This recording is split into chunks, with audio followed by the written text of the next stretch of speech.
سلام دوستان، وقت همگی بخیر. امروز میخوایم با همدیگه یه نسخه اوراکل لینوکس رو، سیستم عامل اوراکل لینوکس رو با همدیگه نصب بکنیم. ورژن 8 رو ببینیم مراحل نصبش به چه شکل است و چه جوری انجام میشه. برای این کار از VMware ورکستیشن من استفاده میکنم که یه ماشین مجازی ایجاد بکنم تا بتونیم پروسه نصب رو در واقع شروع بکنیم. یه ویرچوال ماشین جدید ایجاد میکنم به صورت کاستوم. مسیر ایزو فایلمون رو اوراکل لینوکس 8 رو بهش میدم، نکست رو میزنم. اسم VM اوراکل لینوکس 8.5 هستش و مسیرش همین مسیر. شما میتونید این اسم یا مسیر رو عوض بکنید و هر جفتش رو عوض بکنید. 4 تا پروسسور بهش میدم، نکست رو میزنم. 4 گیگ رم بهش میدم. شما همون مقدار 2 یا 3 گیگ هم بدین اوکی هستش. از تنظیمات بریج برای قسمت شبکه استفاده میکنم. کنترلر رو همون LSI لاجیک رو قرار میدیم و دیوایس در واقع استوریجمون NVMe باشه. یه ویرچوال دیسک جدید ایجاد میکنیم. سایز رو من روی 30 گیگ تنظیم میکنم. شما میتونید رو همون 20 گیگ حتی 10 گیگ هم بدین، ایرادی نداره. و اسم VMDK اون رو هم به همین ترتیب انتخاب کرده تاییدش میکنیم و فینیش و سرور ما پاوران میشه. بریم تا مراحل نصب رو انجام بدیم. سیستم که با اون در واقع ایزوی ما بوت میشه میاد بالا. 3 تا گزینه ما داریم. گزینه اول اینستال کردن اوراکل لینوکس 8.5 هست. گزینه دوم که در واقع تست مدیا رو انجام میده که ببینه فایل ایزویی که دانلود شده یا به هر ترتیبی روی این سیستم قرار گرفته مشکل نداشته باشه.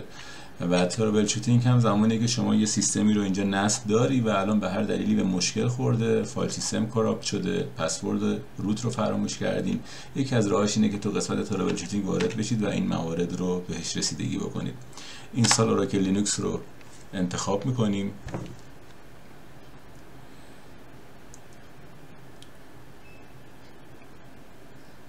ایزای ما الان داره خونده میشه تا سیستم در واقع بوتش کامل بشه و وارد پروسه نصب سیستم عامل بشیم.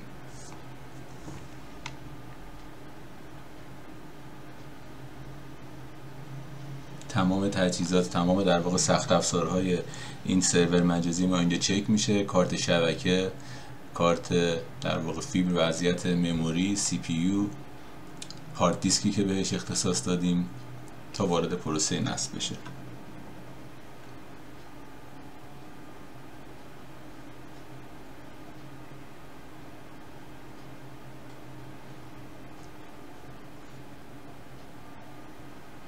خب اینجا اولین منوی در واقع پروسه ستاپه که زبان و کیبورد رو میخواد از ما در واقع میپرسه. ما این رو انگلیش و یونایتد استیت انتخاب میکنیم و کانتینیو رو میزنیم.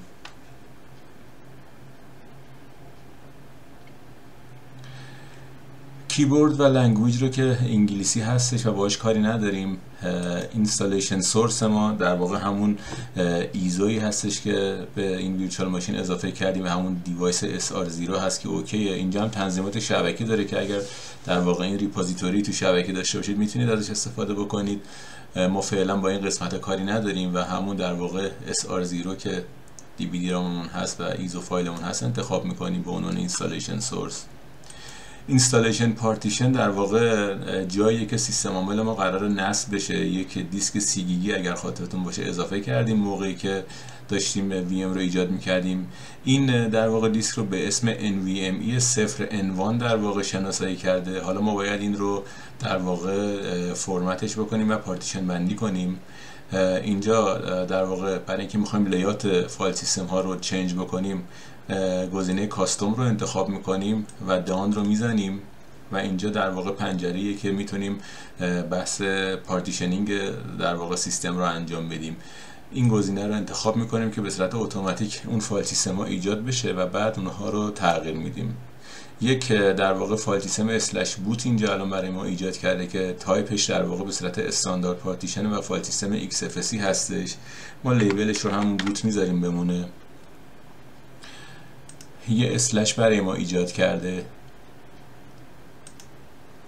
که 26 گیگابایت برش در نظر گرفته. 2 گیگابایت برای ما کفایت میکنه، نیازی نداریم به 26 گیگ. این میشه LV آندرلاین روت ما.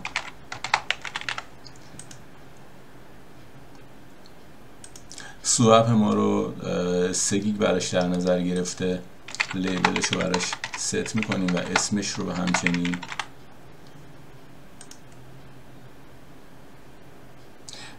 یه فایل سیستم جدید ایجاد میکنیم برای اسلش هوم، اونم به صورت 2 گیگابایت در نظر میگیریم. اسمش رو میذاریم در واقع اسلش هوم و لیبل اسلش هوم رو بهش میدیم. یه فایل سیستم برای اسلش ور در واقع ایجاد میکنیم، اون رو هم همون 2 گیگ در نظر میگیریم. لیبلش رو به اسلش ور و اسمش رو هم به اسلش ور تغییر میدیم. یه فایل سیستم برای اسلش یوزر ایجاد میکنیم.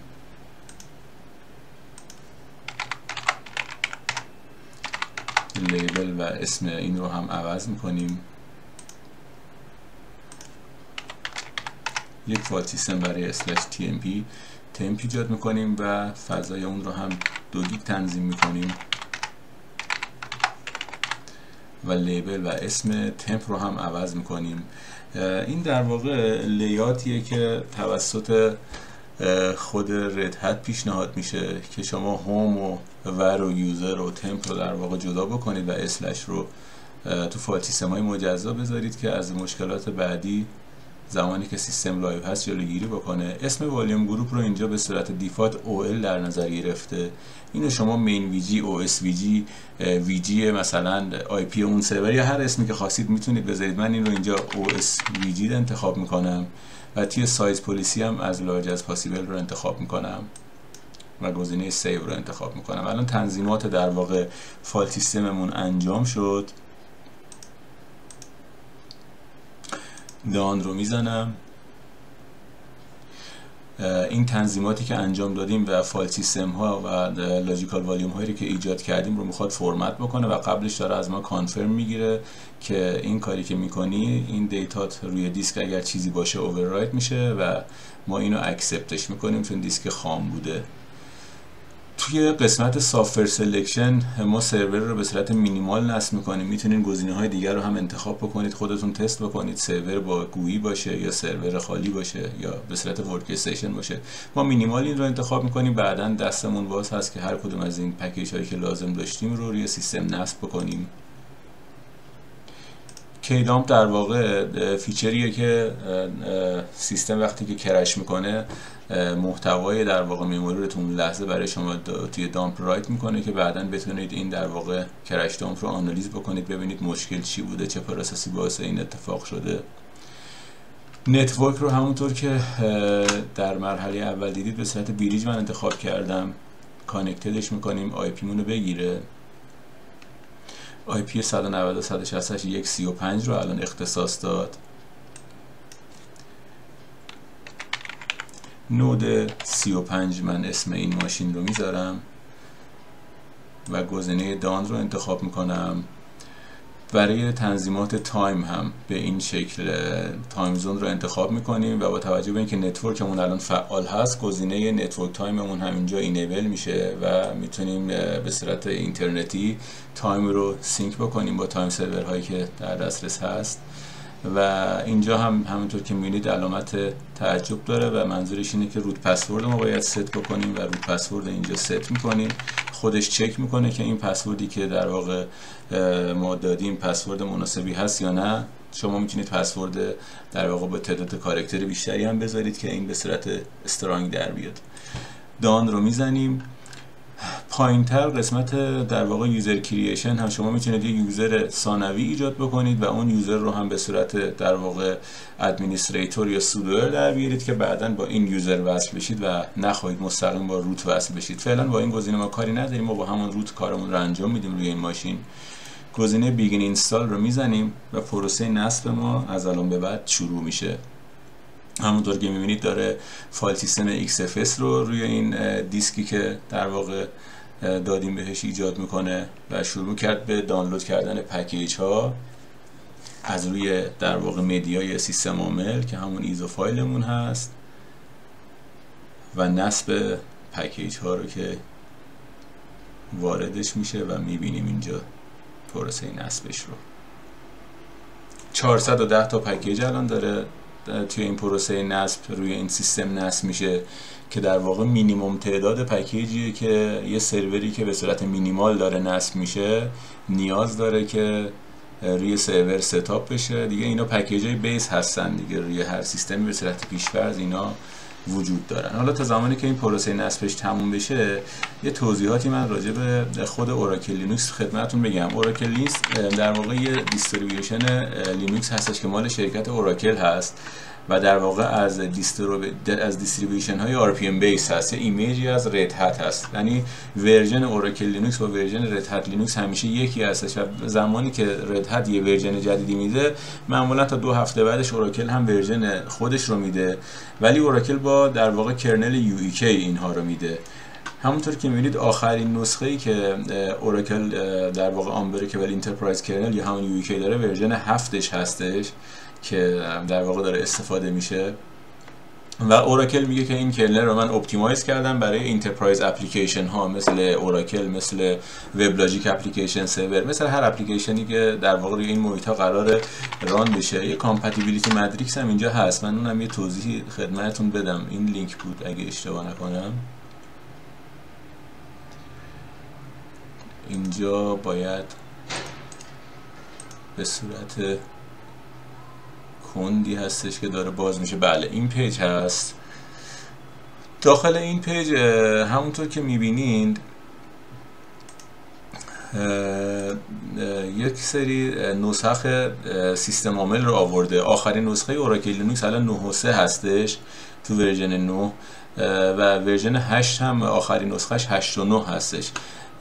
تمام ورژن UEK رو هم تو این قسمت آورده و میبینیم که مثلا برای اوراکل 9.3 اوراکل لینوکس 9.3 UEK 7 به صورت دیفالت هستش. مثلا برای اوراکل لینوکس 8.9 UEK 7 به صورت دیفالت هست.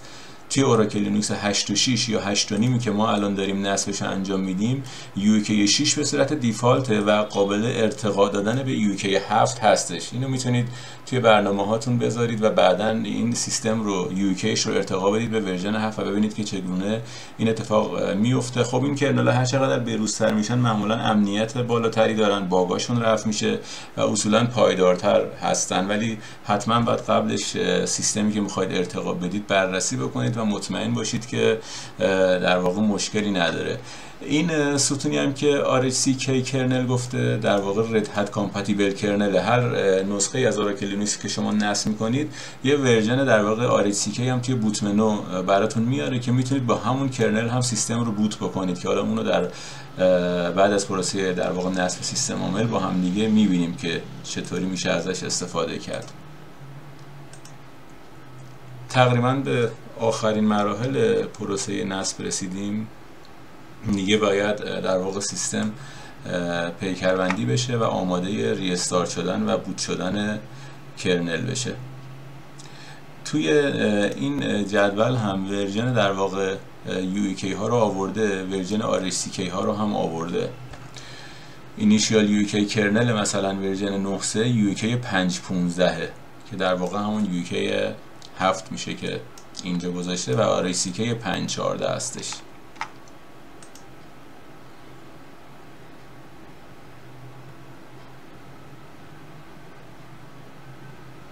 بوتلودر رو الان در حال نصبش هست و احتمالاً بعدش کانفیگور کردن نهایی سیستمه و تنظیمات شبکه رو داره رایت میکنه. اینیترم FS جنریت میشه و بعد از اینیترم FS و ایجادش نوبت ریستارت شدن سرور میرسه و دیگه سیستم قابل استفاده و قابل بهره برداری میشه. سیستم عامل خوبی اوراکل لینوکس با توجه به اینکه مجانیه به صورت رایگان شما میتونید ازش استفاده بکنید. اجازه بدید من محل دانلود در واقع اوراکل لینوکس رو هم خدمتتون بگم. اگه سورسش رو در واقع خواستید با یه سرچ ساده yum.oracle.com هستش وبسایتش که میتونید از اونجا تمام در واقع نسخه اوراکل لینوکس رو ایزوهاشو گذاشته. این فول ایزویه که شما باید حتما دانلودش بکنید برای نصب سیستم عامل. مثلا فرض کنید که شما اوراکل لینوکس 9.3 رو میخواید، روی این لینک کلیک میکنید و شروع میکنه به دانلود کردن با سایز 10.2 گیگ و میتونید اینو هر جایی که خواستید ازش استفاده بکنید. ورژن های قبلیش رو هم داره. اینا از در واقع آخرین 3 تا نسخه 1 و 2 و 3 9 رو آورده، 8 هم 3 تا نسخه‌اش رو آورده، آخرین 3 تا نسخه هر ریلیزی رو داره. الان ورژن 6 دیگه اند آف لایف شده، ورژن 7 امسال یا سال آینده اگه اشتباه نکنم اند آف لایف میشه و به این ترتیب 9 که ورژن نسبتا جدیدتری است فعلا کار داره.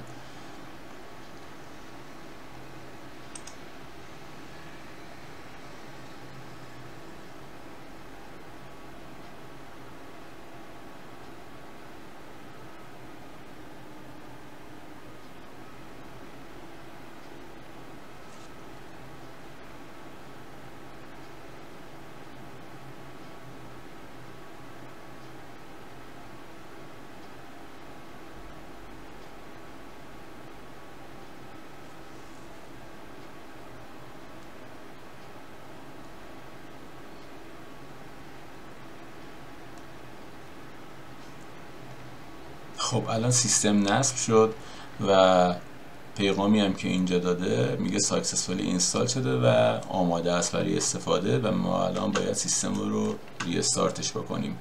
ریبوتش میکنیم و سیستم به صورت در واقع نصب شده آماده بوت میشه. بوت منو رو هم با هم ببینیم. 3 تا گزینه توی بوت منو داریم ما. در واقع گزینه اول که همون اوراکل لینوکس 8 با کرنل 5417 که اگه دقت کنید اون UEK رو اینجا ذکر کرده. این در واقع خود اوراکل لینوکس با کرنل اوراکل هستش. گزینه دوم در واقع همون رد هات کرنل آریتسیکی که خدمتتون نشون دادم با کرنل 418 و اینم ریسکیو مود هستش که اگر زمان سیستم به مشکلی بخوره بخواید توی سینگل یوزر بوت بکنید از این منو استفاده میکنید. ما با همون گزینه اول کار رو ادامه میدیم.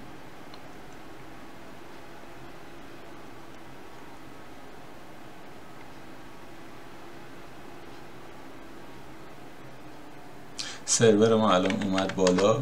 یوزر روت و پسوردی که قبلا ست کرده بودیم رو انتخاب میکنیم. نود 35 هاست نیمی که در واقع زمان نصب انتخاب کردیم اینجا سیو شده. آی پی سرور 192.168.1.35 هستش. از این نرم افزار در واقع مدیریت شل یا هر نرم افزاری که از ایکس شل یا حالا پوتی یا هر نرم افزاری که خودتون دارید میتونید استفاده بکنید. 192.168.1.35 من یک سشن جدید اینجا ایجاد میکنم. هاست 1 من اسمش رو گذاشتم. اینجا در واقع سکیوریتی کانکشن ما رو فینگرپرینتش رو میخواد چک بکنه، میگیم سیوش بکنه. یوزر روت و پسوردی که اونجا انتخاب کردیم و بهش میدیم. الان به سرورمون SSH زدیم و دیگه میتونیم ازش استفاده بکنیم. فایل سیستم ها رو چک بکنیم، ببینیم لیاتی که ایجاد کردیم به چه شکله. فایل سیستم یوزر ایجاد کرده بودیم با سایز 2 گیگ، فایل سیستم اسلش با سایز 2 گیگ بود، فایل سیستم تمپ و هوم و ور همه رو با سایز 2 گیگ ایجاد کردیم. الان در دسترس هستن و مانت شده هستن. والیوم گروپی که در واقع اونجا اسمش انتخاب کردیم OSVG اینجا در دسترسمون هستش. 16 گیگابایت در واقع فری اسپیس داره و این سیستم دیگه آماده است برای نصب پکیج هایی که مورد نیاز شما هست، نصب سرویس هایی که دارید. دیتابیس اوراکل میخواید روش نصب کنید، دیتابیس MySQL یا MariaDB یا هر سرویس دیگه که بخواید نصب کنید. این یه در واقع نصب استاندارد و ترتمیزی که مناسبه برای اینجور سرویس ها هستش. امیدوارم که این ویدیو براتون مفید بوده باشه. خداحافظ.